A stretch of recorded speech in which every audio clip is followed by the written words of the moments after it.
But we're saying that if you do the 20%, so 50% your needs, 20% comes from your savings, it comes from your employer match if you're at work. If you can't do 20%, maybe you start with 10% or whatever that number is to get to 20%.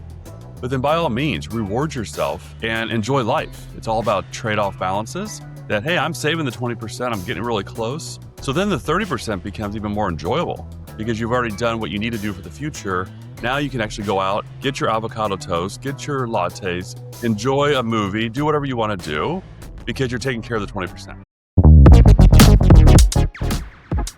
Welcome back, everybody, to another exciting show of the About That Water podcast, where we help the sandwich generation build strong financial habits so that they can talk about money, spend money, and enjoy their money with confidence.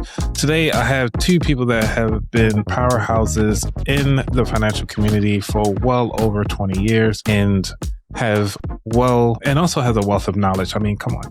So we have Mark and Steve. Thank you so much for coming to the show.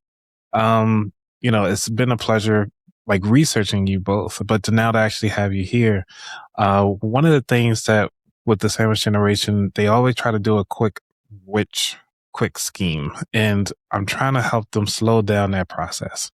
So you guys have something that's really cool that I really like to talk about, which is the 50-20-30 process. Can you just do a quick and dirty about what that is? Absolutely. So our 50-20-30 save first model is really making it simple. It's kind of a cheat code for people to be able to put 50% of their pay toward needs. So critical needs, 20% towards savings, and 30% to wants in their life. And so a lot of times people get paralyzed in terms of there's so many different things I can do out there, and what do I do first? And so this is one that's very simple. You just take your take-home pay, put it into those buckets, and those are your goals. And if you can set aside 20% to savings, we show in our book that over time, even you don't have to have a six-figure job or anything like that. Over time, if you invest in the stock market and the typical returns happen, you can accumulate about $1 million in about 20 years. But it also gives people the freedom to do what they want with their 30%. So sometimes you'll see models out there that are 50-30-20, which puts their wants before their savings. And then we all know kind of what happens with our wants when we put those as a higher priority over the savings. The savings kind of gets pushed to the back. So we flip the script on it and we think it makes sense to put the savings to pay your future self before you do the things that maybe you don't really need but don't really, have to do right now. And so they're wants. And so we've had a lot of people, it seems to resonate a lot with the audiences when we talk to them in terms of just kind of a simple framework. I like that. Yeah, what we're seeing is that, a lot of books, there's so many books out there, so much information, it becomes overwhelming. And we're not advocating that you should eat ramen the rest of your life until you're debt-free, nor should you be criticized for getting a latte. I mean, people just should you all over the place with, don't buy lattes, don't do this, don't do this. But we're saying that if you do the 20%, so 50% your needs, 20% comes from your savings, it comes from your employer match if you're at work. If you can't do 20%, maybe you start with 10% or whatever that number is to get to 20%. But then by all means, reward yourself and enjoy life. It's all about trade-off balances that, hey, I'm saving the 20%, I'm getting really close. So then the 30% becomes even more enjoyable because you've already done what you need to do for the future. Now you can actually go out, get your avocado toast, get your lattes, enjoy a movie, do whatever you want to do because you're taking care of the 20%. So with this model of actually making savings a priority and so forth, going that route, what have you seen? Has it been a mental shift on the way how the person is saving with the people you've been working with? I believe it becomes a little bit more automatic with my younger people that, that read the book and we talk about the 50-20-30. They're like, oh, okay. So I'm doing the 20%. So I know that from my paycheck, I'm taking care of that. Or they know that, hey, anything I receive. So there's a lot of people that work on variable income. So let's say you're in sales and you're working on commissions, et cetera. Just knowing that revenue that comes in, that the goal is to get close to that 20%. And then obviously then you got, obviously you have the needs first, of course, 20%, and then 30% for you can enjoy it. If you have a predictable income, it becomes a little bit more automatic. And a lot of times that's why 401ks build up so quickly, is because you kind of forget about you're actually doing it. It's just automatic from your paycheck. And I think the more we can keep it more automatic, it resonates and actually builds momentum. Yeah. Steve, you've been doing this for quite some time, and I'm asking you specifically, it's like, why now seems to be a very important option to start focusing on your needs more than your wants? Well, I think the challenge that we have seen is people are just, as I alluded to earlier, there's just so many things that are out there. We really cater toward the under 30, the Gen Z generation. And there is so much out there in terms of what do I do? And as we started talking more and more about this model, it again just made it super simple. It's flexible too, kind of to Mark's point that we really advocate if 20% isn't doable, then start smaller, but just start the process, and it sort of just builds on itself and it snowballs. But I think people are just looking for an easy solution right now, and an easy operating system, so to speak, and this provides that.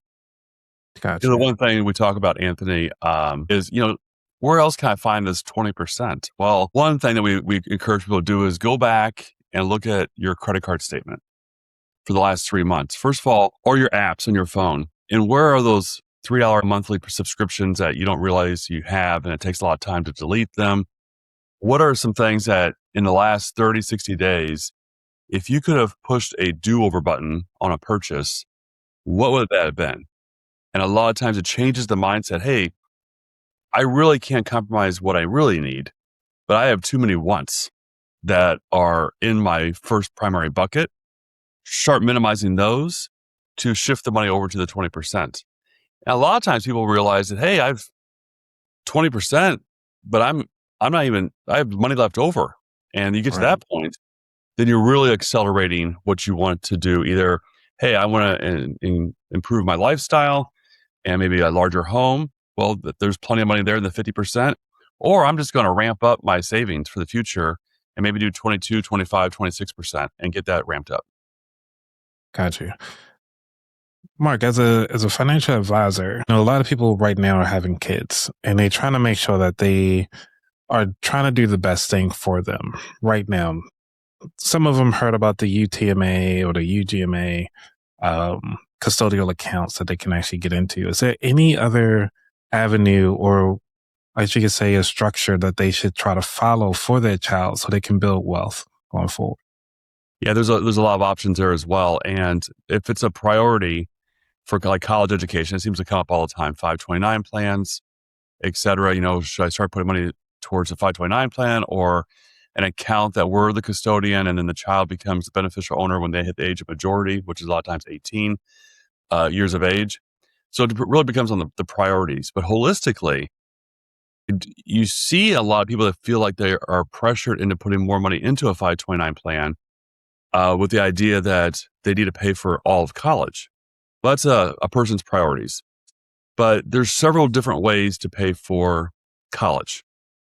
Loans, grants, et cetera. There's really, outside of Social Security, one way to pay for retirement. So if you're so focused on paying for college and you're compromising your future goals and you don't want to work till you're 85 years old, it really comes down to, hey, do I have enough money to put aside for college? Maybe I need to compromise and lower what is the outflow in my life. Maybe we take 3 trips a year, we only do 2 trips a year, whatever that is. But I do see a lot of times parents, and I hear this from a lot of times from their parents, so grandparents, kids, their kids are putting a lot of money to 529 plans for their kids and compromising their own retirement. So it's a priority, but I don't think one size is not going to fit all. It really comes down to, and we talk about finding your financial freedom, and what does your financial freedom look like? And financial freedom is not always about being the richest person in the graveyard or having a huge 5.9 plan. It's whatever is the goals. But you also got to realize when you're in your 20s and 30s, the decisions you're making is either moving you closer to your financial freedom or further away. And we talk about a lot of times visualization. What does retirement look like? What do you want it to look like? And what do you want your kids to experience when they go to college, et cetera? And what are your priorities? So a lot of it is if you don't have a goal. So if you, like I could drive to California, just go west, I'll eventually hit it. But if you have a roadmap, hey, I'm going to stop here overnight, I'm going to do this, it takes away some of the anxiety. And you're probably going to get there a lot more efficiently than just winging it. I like that because a lot of times we do need that direction. And Steve, you've mentioned this before, like about your daughter, like going through college and not really understanding some of the basic financial concepts. Can you talk about how you were actually feeling about the education system during that time frame? Well, I was really disappointed, I guess, maybe the best word, but it's PG's version. We teach the kids so much stuff, algebra and science and all that. But one of the things we don't teach is personal finance. And it's really, I don't want to get too dramatic, but it's kind of a travesty because what's happening, and I saw it firsthand with my kids' friends more so, is that they just start these habits that they don't know any other way because they don't know what they don't know, so to speak. And so they start living paycheck to paycheck. They don't have emergency funds. Again, not because they're just frivolous with the money. No one told them any other way to do it. And so it's a shame because they're graduating from high school or they're graduating from college without this knowledge. And we really wanted to make an impact. When I saw it the first time with my oldest daughter, it was one thing. When I saw it the second time with my middle child, I'm like, they are definitely not getting it. And then they communicated to me that we talk to our friends all the time, and I've got roommates and none of them have an emergency fund and all these. If something were to happen and they lost their job and couldn't pay rent in this house that we're all paying rent, we'd be paying their share of the rent because they don't have any emergency funds. It's something we're really trying to make an impact here and be able to help that next generation. It's a real passion project for us, and we're excited with the reviews that we see on Amazon and things like that it's having an impact. Wow. Because that's really interesting of, really aligning your finances in order. Not just that, but coming around to the estate planning to make sure everything is great. Mark, at the age of 23, can you just take us back to that moment that was pivotal to you to see the importance of having that financial plan that actually was, like, I guess you could say, beneficial? Yeah, that's a great question. So I was always raised that just work hard and it'll all work out.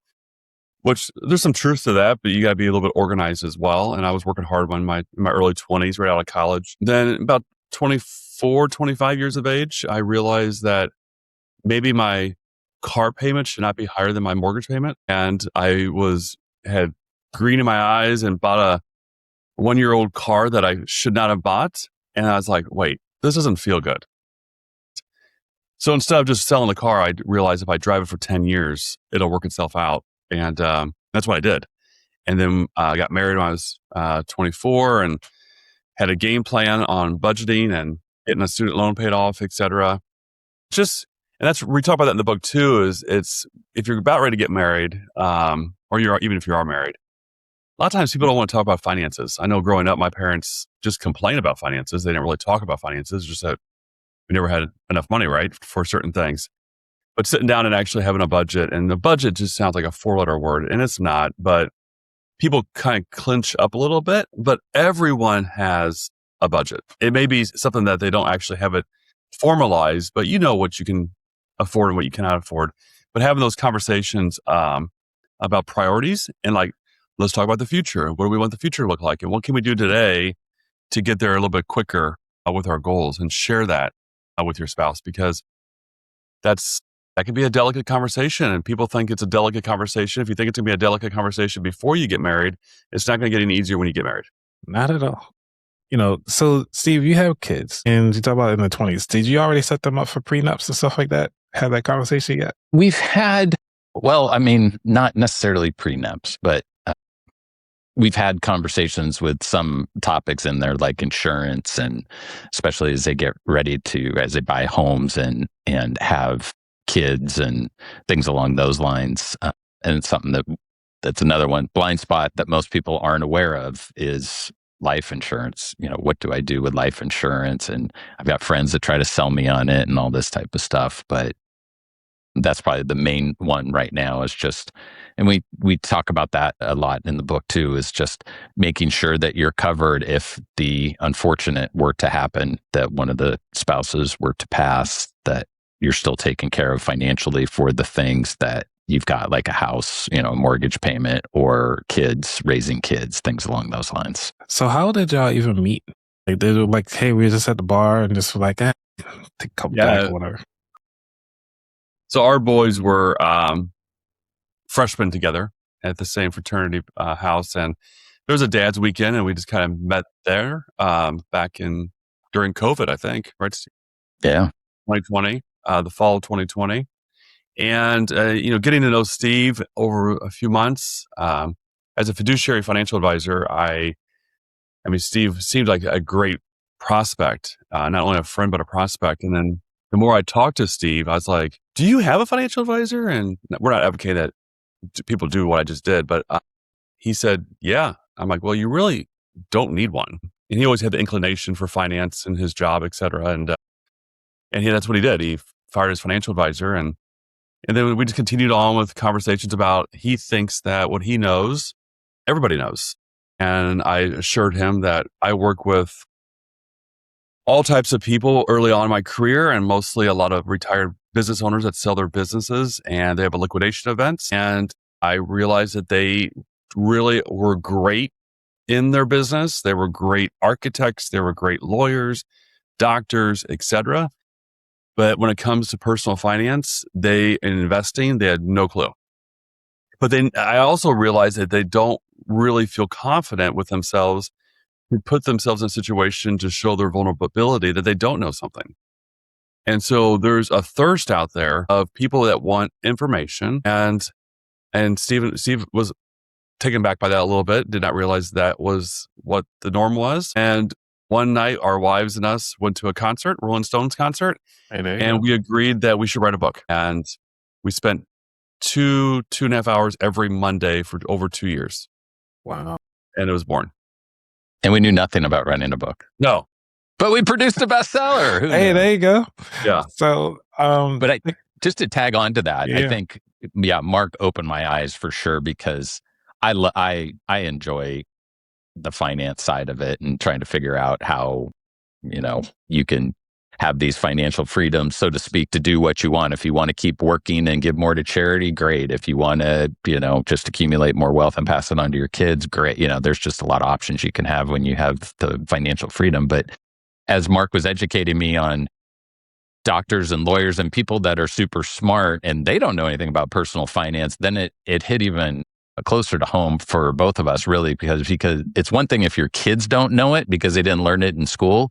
But then it was more alarming, so to speak, because if the parents don't know it, then they can't teach the kids it. And so that's been another avenue through our book too, is a lot of parents have given reviews or given us feedback that this is a great guidebook. So I always make the comparison. When my kids started driving, I knew how to drive, but I didn't know how to teach my kids how to drive. And so I did a little research on that to figure out what should I do first, and what are the steps to take and all that stuff, and educated myself on that. And that's really what we're trying to do with the book too, is have it as a guidebook that ages as we all age. It starts off when you're new to the workforce, and then it ages when life gets more complicated, as we call it, to where you're married and maybe have kids. And then there's late in the game, which is maybe you didn't save as much as you wanted to, but now you're making good money and now you have an opportunity to put aside a lot of money. But it was really eye-opening to me in terms of not only the issue with Gen Z, so to speak, but also that generation above it. And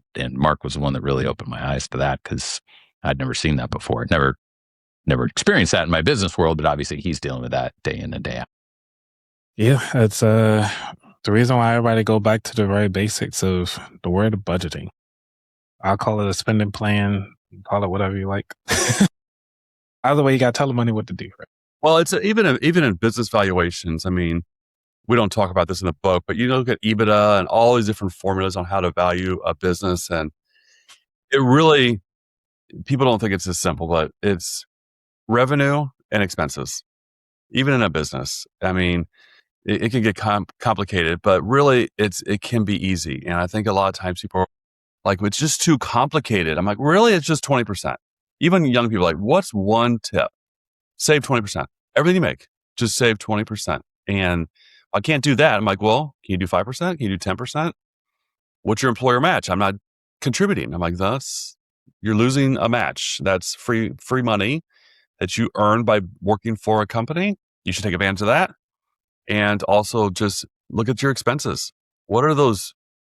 I mean, I just caught one myself. I almost got billed $4 because I didn't cancel within 2 weeks this app that I was trying out, and I canceled it. But things creep up. Good job, Mark. Oh yeah. It's the leakage that people don't, and people are like, my mortgage, I can't change that. I'm like, well, it's really the little things that add up.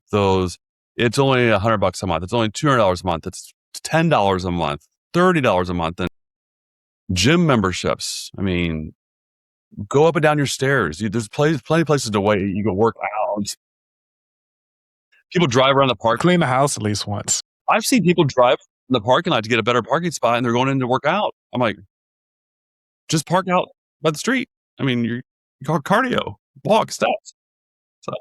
And the snowball too of just to tag on to that, the $100 a month is great. Then you forget about it. And then all of a sudden there's a new thing that you do. It's only $50 a month. We talk about it's only $400 a month, but it's not the one purchase. I mean, it is the one purchase, but it's the snowballing. So the next thing you got a 400 and a 100 and a 200. Next thing you know, you're a couple $1,000s a month and all these things that you've, financed, and you wake up and you can't get out of them sometimes because you've financed it over 5 years or 6 years. And so trying to be really mindful of maybe pausing, especially if it's a larger transaction, really pausing 24 hours or the 48 hours and really think through, how am I going to feel about this in 6 months from now or a year from now? And making sure that any decisions you're making today that are going to be having a lasting effect for 5 or 6 years are really things that you want to do. Got it. Now, I mean, I know we've been talking around the book. We just keep saying the book. What's the name of the book? The Simple Road Toward Financial Freedom. Okay. What drew you to that particular title? Like, how did that come about?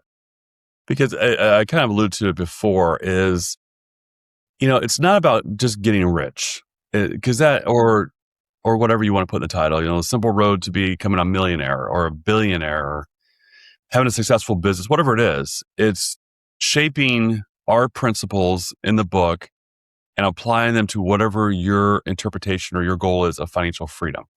Mm-hmm. Well, I say financial freedom because you become in control. There's so much uncertainty in the world. So if we focus on what we can control, that's powerful. And there's a lot of times you can complain about the weather every day, or I can't control my boss, I can't control this, and I'm complaining. But what can you control? And how do you take that and shape it towards whatever you visualize? And we talk about visualization. You actually got to see it in your mind, what your interpretation of financial freedom is. What is your goal? And the visualization process is powerful. Just winging it and doing it every day. Then when it comes time to making a critical decision on a purchase or whatever it is in your life, if you don't have that picture in your head, what financial freedom looks like, then you'll just spend money because you don't have a reason for it. It's like working out for something is kind of powerful too. I mean, we have a lot of talks about when I agreed to do some 14,000 foot mountain climbs. And I found it more powerful that I was working out toward a climb, not to die. That was powerful just to work out. And I found that my workouts were even more powerful because I had a purpose for it, not just I need to work out. But even in the fitness industry, Anthony, how they have simplified it on focusing on your steps. We never talked about that before, at least in my 30s when I was, put on a lot of weight on my 30s. Hey, what are your steps? I was like, this is like 4 or 5, maybe 3 or 4 years ago. I was like, I'm sure I'm doing 7,500 steps. Yeah. And I start tracking it. I'm like, 1,800? That's it? Well, I'm like, because I have a sedentary job at my desk. I'm like, I start finding I'm walking around my office when I'm on the phone just to get my steps in. And it's not all the fitness equipment you buy or complex, or you need to do Tai Chi, or you need to do fasting, or all these different types of diets. But really, if you focus on your steps, that's something you can control. And it makes a huge difference in the fitness. So with all that, that's where we circle back with having a simple way to try to get you towards your financial freedom and focusing on the 50-20-30 model. Oh, go ahead. I would just say, tagging on to that, the items we've talked about earlier, and then Mark's point on the visualization, which is, we think, really key. We also talk about the power of positive thinking. Really, we set the whole thing up because if somebody's destined to, you hear it in the media all the time, I'll never be able to afford a house. I'll never be able to have kids. I'll never be able to do this stuff. And we wanted to set it up quickly in the book with the visualization, the power of positive thinking. You've got to believe you can get this done. But we talk about these step by step in the book and sort of set up a framework that anybody can follow. It's not, it's really catered to those new to the workforce, or say under 30 years old, but it really works for anybody.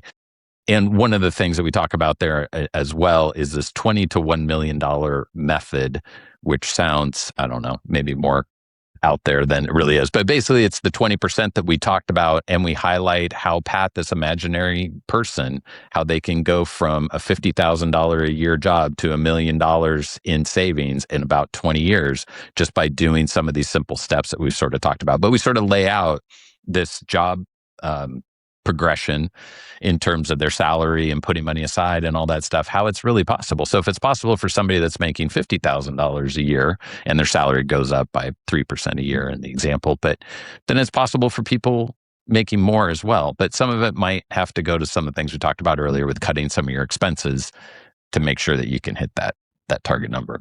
Yeah, because that's always been a tight thing and a tough conversation to have is, I'm tired of cutting. When do I start building and getting more income? Because majority of the time the gap is based on the income more so than cutting. Like, we cut as far as we can, but then it's like we all tapped out at that point. Do you guys dive into the building side of the house? Like, are there side jobs or some other avenue to kind of bring in that new income? Well, not specifically, but making sure that you do what you love, you can make money, and et cetera, and all that kind of stuff is a personal choice. But I tell you, Anthony, it's interesting. What I do see is that more doesn't always fix it.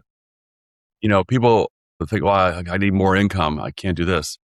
So Harvard, I don't know what year it was, did a study, and basically they found out that happiness is $75,000 of income. Interesting.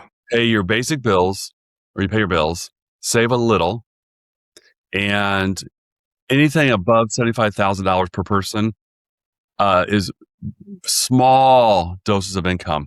Then it gets to a certain point where income comes in of a vast size, and obviously more responsibility, more stress, your lifestyle increases, you have a bigger house, you've got some cars, you got the boats that you thought were going to bring happiness to you, and it creates stress. And so I thought that was a very interesting study. I'm not sure what their background, how they tested that, but I do see in my business that more doesn't always fix it. You really got to control your behavior. If you can manage the small stuff, then you'll be able to control the big stuff when it comes. Nice. I was going to say too that one of the goals with us targeting those new to the workforce is the habits that start. And if we can make an impact early before they get some of the stuff we talked about, a large car payment, sometimes it is hard to cut once you've layered in all these things that you've bought because you didn't know any better. And so we talk about, we have a couple of videos on our social media too, that just the power of having a plan right when you start work, because that way you live a certain way. And then as you make more money, you've got an opportunity to save more money and live the same way, or maybe grow a little bit, but trying to keep everything. Again, I go back to the 50-20-30 save first model because it gives you a framework for it to be able to have a goal. And so, because we can all justify a new car and all this that Mark talked about his new car earlier. It's like he could justify, he was making good money after that car was a certain amount of years old, but he was like, you know what, I need to go back and sort of rectify what happened earlier. And so again, having that framework just makes it so great. And then once you have 20%, then you're like, I can do whatever I want because I feel comfortable. I should feel comfortable and confident that I've saved for my future.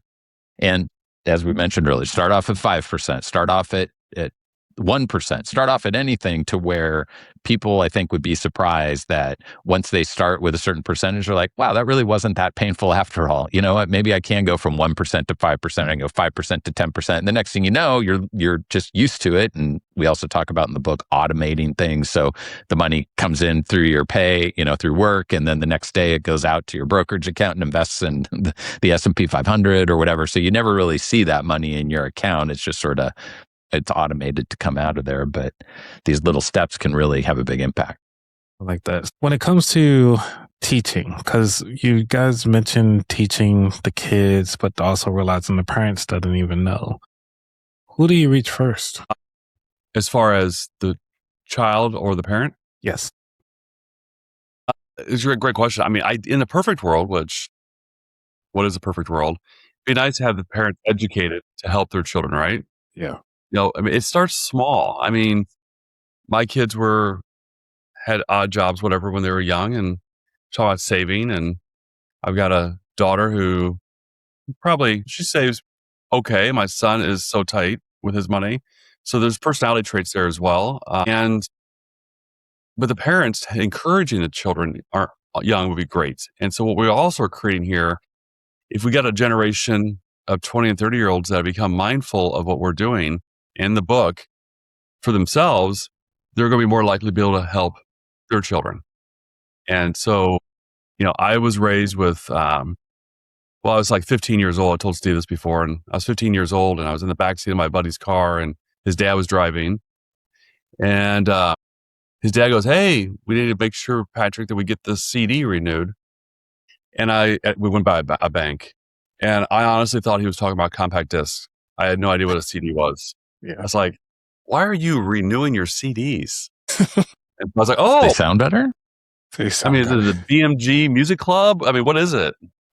For a penny, you get 30 CDs or something like that. I don't know what it was. Yeah. Anyway, I had He's too young. You're right. Okay. See, Anthony, I look a lot older than Steve, but he's actually a lot older than I am. Okay. But I will tell you the one thing that I tell even people that are my age, I'm 51, is even if you're 21, doesn't matter how old you are, is to put this in your thought. So I always tell myself, if I'm 61, 10 years from now, I can go back and talk to my 51-year-old self. What things would I change? And so thinking about that for yourself, if you're 30 years old, but and you can go back and be a 20-year-old, or you're 30 and you become 40, you go back and be a 30-year-old again, what would you do different? And I think a lot of people realize that they should do a lot of things different. It just comes down to personal choice. Time is great for people in their 30s. They got a lot of time, but time could be an excuse. I got a lot of time for that. And then you wake up and you're my age, or then you're, God forbid, Steve's age. You're like, I didn't do any of this stuff. And so that's where so depressing. Yeah. You sit around the table with your parent. My dad, I mean, let's talk about money. No, we don't have any. And that wasn't fully true. Just a lot of people look at things negatively. But those are conversations a lot of times parents don't have. And it'd be nice if the parents were educated to answer your question, and they could, help their children as well. Kind of like when Steve, he's a great he could drive a car really well from what I could tell, but he has a hard time training his kids on how to drive a car. So did you. Yeah, because I was thinking of, because I'm an elementary educator. One of the things that's been helpful was like introducing the kids, and then the kids would try to talk to the parents, and then the parents would come to me and like, why are you telling my kids about this? Teach them about something else, because they keep asking about it. So that's the reason why I was wondering, like, what way do you prefer? With the book and our speeches and presentations, we've really catered to the kids. We saw a stat that 2/3 of employees today, not the younger generation, just in 2/3 of all employees today are financially stressed. I mean, just think of that stat. That's huge. Financially, half of those financially stressed folks are spending 3 hours or more per week at work on their personal finances. And then another stat was financially stressed employees are 2 times more likely to be job hunting. So you share those stats with business leaders and they're like, yeah, I know we have a problem here. And so we've really transitioned from the book. And obviously we want the book to be distributed and do our social media with little tips and stuff like that. But that's really resonating with businesses because they're like, I don't want to lose my employee. It's hard enough to find good employees. I definitely don't want to lose my employees. And I do know they're financially stressed. And then they're asking me for more money. And it's really a foundation issue, not necessarily how much income they're making. And so, yes, will you come in and talk to my employees about this? And so that's been very well received just because there's obviously, based on those stats, a huge appetite for it. So, because this brings up to the third segment, which is, where do you see the future of, the way how education is being displayed? Well, the facts are, I'm not sure what's going to be in the future. The amount of financial literacy has gone down over the last 25 years. Yeah. You would think we're improving, but we're not. It's going down. You're more likely to get a better education in sex than you are about money management compared to 20 years ago. So it's a huge issue and we recognized it and we talk about that in the book, but we're falling way behind. There's a number of organizations that are really pushing, which is great to see for that to change, to Mark's point, in terms of mandating personal finance classes, mandating that before you graduate from high school that you have this class with just basic financial skills. Junior Achievement's a great organization. Mark and I have both been involved with that. Maybe you're familiar with that, Anthony, but teaching, financial literacy. But yeah, it's a shame. To Mark's point, we've taught a lot of things. I mean, I don't want to bash on algebra, right. But we teach algebra and maybe there's a lot of folks that are using algebra in their real worlds, but I don't know them. And yet we don't teach anybody, these personal finance skills. So hopefully that changes, whether it's everybody sort of speaking up on the topic and maybe realizing through a book or through a speech that they hear that they're like, you know what, you're right. We don't talk about this. And it is I don't want to overblow it, but it is such a foundation for life because it just sets people up on a path that's, they're set up for this financial freedom down the road, or they're set up because they don't know any better on this path of just living paycheck to paycheck and they can't get out of that hamster wheel, so to speak. Yeah, that's a struggle. And what do you do first? My first step on campus as a freshman, I was inundated by credit card companies. Why they even allow that? I don't know. There's boosts, free t-shirt if I just sign up for a credit card. Great. I love free swag. So it's an issue. I mean, like Steve's point, it's like, good luck, kids. Yeah. The finances, good luck. So is there anything y'all want to leave the audience, the person that's listening right now, before we dive into the final 4 questions? Say we'd love to have people join the movement, so to speak, in terms of spreading the word. We're on Simple Road Book is our main handle, and we'd love people to follow us. And we have helpful clips that can be shared very easily. So if all of a sudden it's a parent listening to your podcast and it's like, I don't want to do that, and then ship it off to my kids, it's very easy. We've got little clips from the book. Mark and I talking 60 seconds are super easy once a week with some video clips. We'd love people to follow us. Obviously, we'd love to have people pick up the book for the full roadmap in terms of kind of some of the things that we talked about here. Also should mention that the book has a foreword by Will Ferrell, which is brings kind of a funny side to a topic that sometimes comes off as so serious, but it really doesn't need to be so serious. And then a portion of every sale that we have of our book in all forms, ebook and print book, we've got actually an audio book coming up shortly here too, goes to a charity by the name of Cancer for College, which provides need-based scholarships to cancer survivors. It's got, when you're not only educating yourself on some stuff, but the money's actually going to a great cause as well. That's good. Good mission. Thank you, guys. All right. So, y'all ready for the final 4 questions? Final 4. Let's do it. All righty.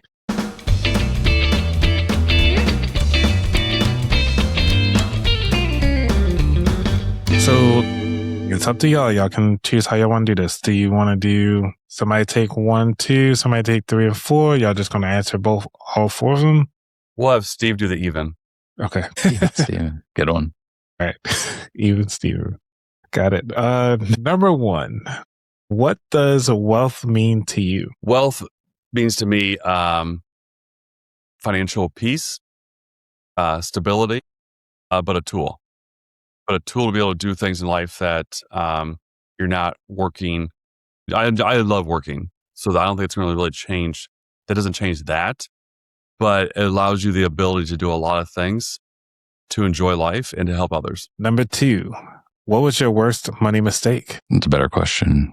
I know. It's so easy. I have so much material. I can't wait for Steve to answer this. I've never asked him that question. Yeah, I don't. He's got one. Have I said one over the years? I don't know. There's got to be a good one. It's not coming to me now, but like something as easy as that he forgot that he ordered cheese on his cheeseburger and got charged 15. That still drives me crazy to this day.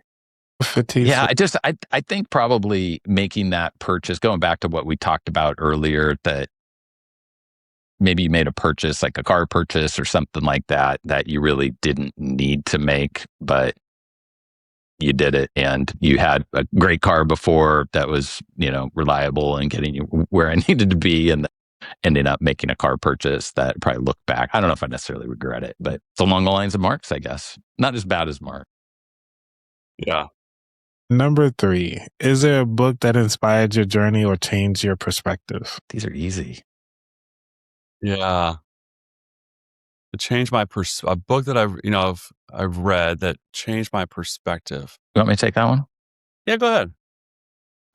So there's so many great books that are out there, but I thought there was one for me, which was The Millionaire Mindset. And I think it touches on so many. I haven't read it for a number of years, so some of these concepts might be a little bit off. But just in terms of it, and it really is appropriate for the target audience for us, those new to the workforce and under 30 and things like that, is what you see is not necessarily what you think is happening from a financial standpoint is not necessarily what you see. And in fact, it might be the opposite of that. So the people that are on TikTok and all this stuff that look like they've got so much money might actually be the ones that don't have money, but they're just sort of putting this facade out there. And the ones that do have the money are the ones that are boring, for lack of a better word, because they're just keep doing these things and they're not trying to be flashy and they're not trying to let you know that they've got. I would say, in really thinking about that question, Anthony, is The Intelligent Investor by Benjamin Graham. That's a good one. And it's a big read. The reason I like that book, and I've given it to a lot of prospective clients that come in my office and they're like, well, I heard about this one, to your point, Anthony, about get rich quick. Yeah. Or timing the market and doing this and the other. But this is a true book that has just been true throughout the ages, that it's not timing the market. And we have a part of our book that talks about, what do I do with my money? Well, first of all, the big thing is to save it. That's great. And what you do with it, don't get hung up on that, but save it. But we also have principles about buying into the general S&P 500 index, for example, and just being a consistent investor. And the book talks about the principles of that, buying good companies. As we all know, the S&P 500, about 502 different stocks. And it's not timing the market, it's time in the market and buying good companies over the long haul to get to that 8 to 10% average return that we all hear about. Last year, the markets did really well. In 2022, they did not. And it's not linear. It's volatile if you look at it on a daily basis. But that book has been really, I don't want to reference it as the Bible to investing, but it really, really dispels the myth of strategy investing and leaps and options and puts and calls and all the crazy stuff. Don't get hung up about all those different options, but just be a true investor throughout time. So that book's good. It's really good. Number 4, what is your favorite dish to make? Favorite what? Your favorite dish to make? Oh, I know what this is for Steve. Not to eat, but to make. I don't know if it's a dish necessarily, but smoked chicken wings. Got a smoker, like chicken wings, football season. Doesn't get it better. Mark?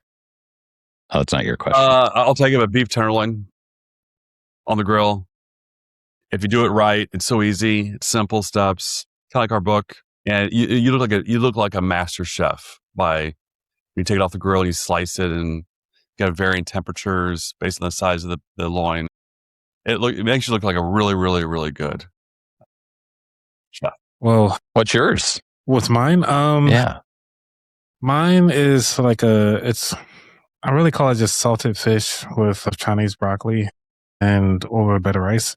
So what it is, it's really salted fish. It's really just tuna fish or salmon, any fish that you can get. But it's like heavy on the salt, pepper, throwing some minced garlic, throwing some little bits of ginger, saute that with some light olive oil.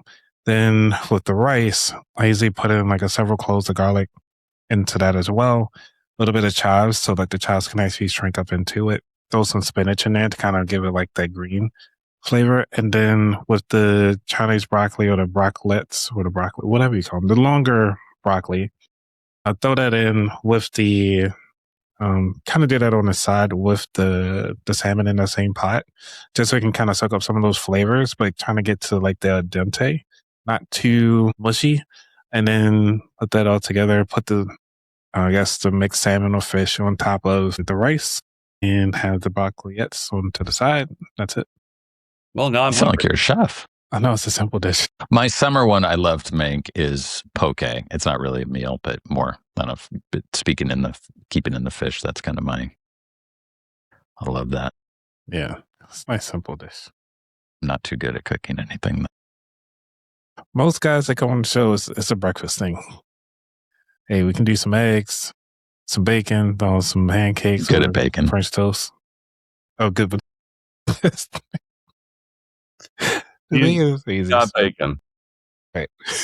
All right. So this is the very last question of the show, which is, where could people find out more about you? They can go to our website, simpleroadbook.com, and it actually has a links page on there that has, it's at the bottom of our page, shows all our social media handles and where to get in touch with us. So if they're looking for us to come speak to their business or anything like that, all that is right there on our website.